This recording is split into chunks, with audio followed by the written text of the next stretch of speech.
ॐ ह्रीं श्रीं क्लीं ग्लौं गं गणपतये वारणमुखे सर्वारिष्टान्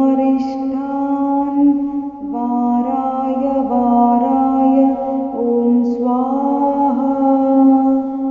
ॐ ह्रीं श्रीं क्लीं ग्लौं गं गणपतये